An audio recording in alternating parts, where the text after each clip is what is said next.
What's up, YouTube? Today we're looking at some Bradford knives. We're gonna get weights out of the way real quick. All right, there we are. So this total 6 ounces. Hang on.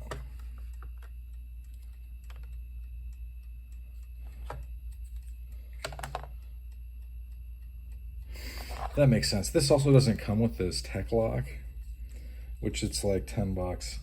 I do have the utmost confidence in this tech lock though. Yeah, so we're looking at these guys today. We're gonna do some measurements. I'm gonna look at some stuff. I'm gonna talk a little bit about it. I think right off the get-go, it is probably along the lines of why I buy this instead of the SE line. I haven't got into those knives. I don't know why. Now I probably won't. But the reason is that these come in all kinds of shapes, sizes, and flavors. In a very literal, well, I mean, not, you can't actually taste it, but they come in a lot of different things. And they also come with a lot of secondary things. And you can mix and match handle scales. I could probably switch these if I wanted to. I don't have the little tool, nor do I want to. This is a blemish. Not sure why, but this is an M390. And then this is an AEB-L steel. So we've got the highest cutting edge retention on this side of things. Hang on. And then we also have the toughest over here. I don't have the sheet and I can't grab it right now without knocking over the thing. Give me a second. This is annoying me. All right. So yeah, these also come in a sheep's foot blade that is very well done. They get longer. Bradford also makes kitchen knives and a variety of steels. You have to go check it out. You really do. It's a whole thing, and his blemishes have hardly anything. If I even caught it, and I don't know if I did, that the shoulders are a little bit different right there on that grind. It could also have been the stone wash, but I don't know. And then this I got off of eBay. I think this was kind of one of the earlier ones, or not, I could be wrong. I'm not really sure, but I'm lucky to have it. Right after I bought it, like the next day, eBay canceled the seller's account. I don't know why, but this did show up in the mail, and both of these things came extremely sharp. I actually do like this as a cross draw. Will I eventually get a Kydex sheath for it? You know, maybe. I don't really know, honestly. I'm just going to be carrying these for a little bit. I like, first of all, that these are both Guardian 3s. This is the Warney version. I like that they are of very reasonable size. Small fixed blades carry really well, and kind of doing research into these to see what I should cover in a review. There are other people with much larger channels that are like, you should be carrying a fixed blade, and I'm way ahead of you, brother. Let's flip this to something that makes more sense. Nope. 1.24 millimeter. Let's see if this, the thing is though, I'll mess around with that another time. But yeah, so I don't mind the big finger choil, and I have large hands, and I bust out large gloves because I got big fat meat hooks for hands. And are you gonna have to be pretty careful? Yeah, you're gonna have to be pretty careful.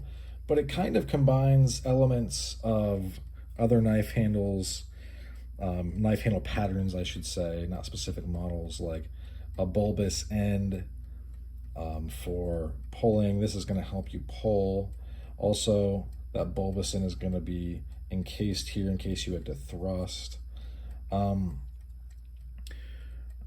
I just really like the handles, honestly. I do, though, I don't know if I would like them as much if I had the very small handle scales, like the ones that are flat, the G10.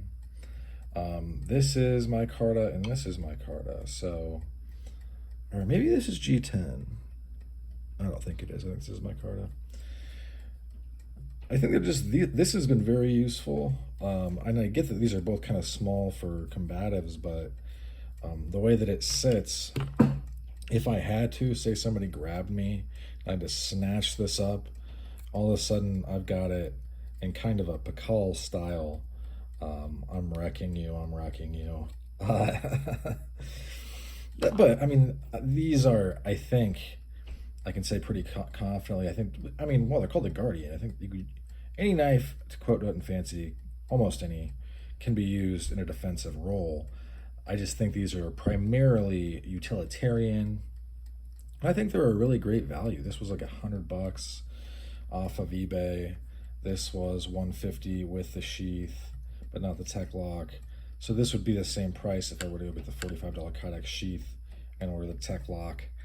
Will I do that? I don't. The thing is, though, I really like to carry certain knives appendix style. I just think that they're neat. That it's a neat way to do it, because if you're in a vehicle and you need to grab it, it's a lot easier to do that than dig it at your side, or if you have it scout carry or something like that.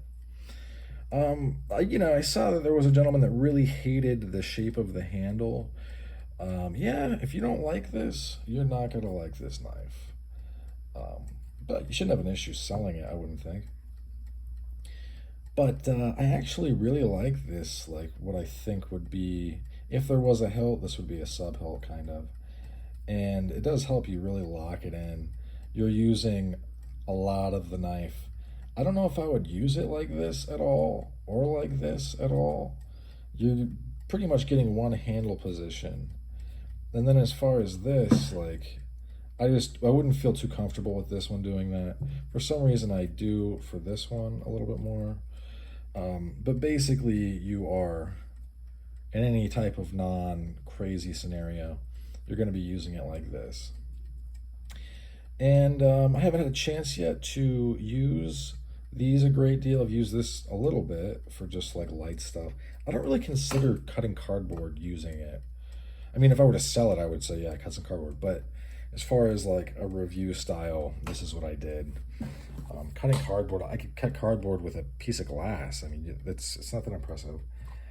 These come screaming sharp, by the way, both of these did. You're gonna wanna get that stropping paddle I keep talking about. This one is 3 inches across, which I would recommend, and about 8 inches. And you have a suede for the white compound, and you've got a leather, like a top grain leather-ish for the green. And the reason you're gonna want a 3-incher this way, it's gonna make it a lot easier to use it. I mean, I use this on everything. Whereas if you get a little strip, you're gonna have to, first of all, the strap is gonna have to work a lot harder, and you're gonna have to be, pulling it, like say if this were the strap, you're gonna have to be going like this. And if you think about how much time a certain portion of the blade spends on the strap, therein lies the rub. Whereas, it's easy for me to go like this. I don't really need to, and so I'm not going to. But so they come really sharp. I mean, if you wanted to reprofile these knives, I guess you could. I get some people really get a big kick out of, I'm going to put my edge on it. I'm not really into that. I mean, if you are going to touch these up, and I think you should, obviously, they're great tools, I would use a rod system and just be chill, do it lightly. You know, if you're watching this channel, you probably have a really good idea how to do that. If not, I mean, there's probably a video out there. I'm not really about the whetstones though. Simply, not that I don't have them. I mean, I have several nice Japanese whetstones. Um, and Splash and Go, and I have the dress and dry versions. I mean, I have this ridiculous channel. Of course, I have some of those things. But as far as, I come home from doing something with these. Um, Oftentimes when I'm testing to see how the blade's doing, okay, can I feel anything? Oh, I can. Run it over some, the sharpening rod, guide rods. Boom, boom. You know, Usually that'll do it. The jimping on both of these are nice. I mean, if you're thinking about picking these up, I would just go for it. There's no way to go wrong.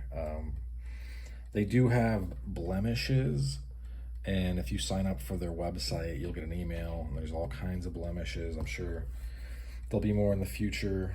And I don't really know much about Bradford, besides his name's on the knife, and I believe it to be his name. Seems like a nice guy. Jason Thune I think that's pronounced his name, of DLT, did an interview. I'll link it actually. I'm gonna link the interview down below. But yeah, so if you're checking these guys out, that's kind of where it is, at least in my opinion. I think they're good to go. I'm gonna keep using them, and I'm gonna have them back on to talk more. And yeah, I've not seen this one on YouTube a whole lot. I did see these a couple years ago kind of made the YouTube rounds.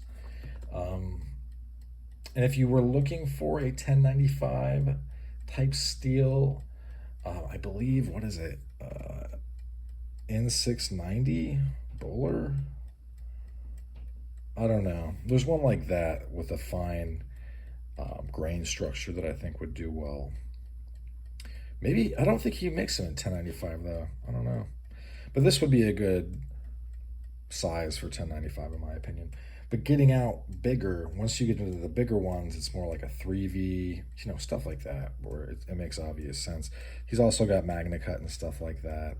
But for me, I mean, I guess I'm just looking at, I like the extremes. We either got this, the high edge retention, but there's the problem of brittleness on the blade edge, or the extreme toughness but not super great edge retention. Any event, thanks for sticking with me to the end. That's about all she wrote for this one. Well, you folks have a great rest of your day. Bye now.